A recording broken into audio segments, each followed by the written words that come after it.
All right, here we have 133-10, lot number 9. This is a gilt that Paisley's driving this sow. This is a lot that Paisley had shown on the Western Coast circuit. She was the champion at the CYE deal, and that was the year they didn't have the state fair. But this gilt won a bunch of shows there on the West Coast for Paisley. But her pedigree would be a backdraft sired. Her daddy's backdraft, and her mother is Clydesdale 94-5.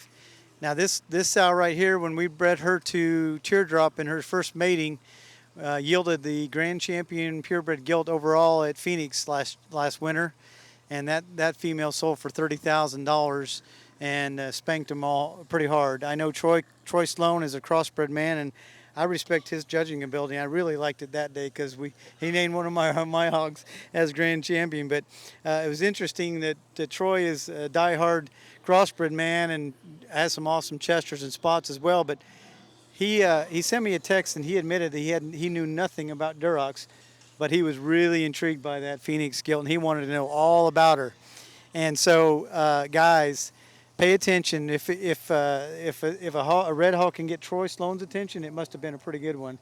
And anyway, that female was awesome, and we're really proud of that. But this is the mother of that Phoenix champion, and she was awesome, being a direct daughter of Backdraft, who's had a tremendous run in that Duroc barrow ring.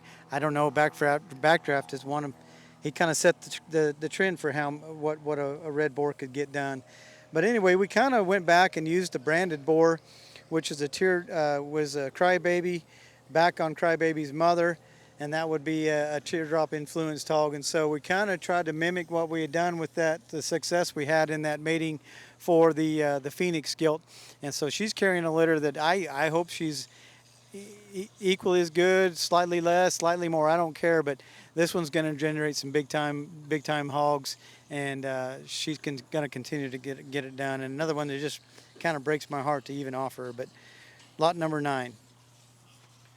Again, as we're looking through all these sows, whether it's a first-time gilt or like the older sow we looked at there a minute ago, they all have that same build, and you can picture this one ending up looking exactly like at 94-4, and they're all built the same, and they're built correct. Watch the head carries, the angle of the bone work up front, the length out in front of her blade, level as the top, level as hip.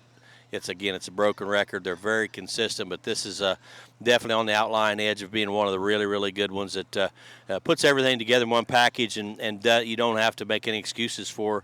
She's very extreme in so many ways, but never falls out of bed in any area and gets out of balance. That's just a very correctly built one that, again, will stand the test of time. I don't care where we're at in the industry. That one's a way good one.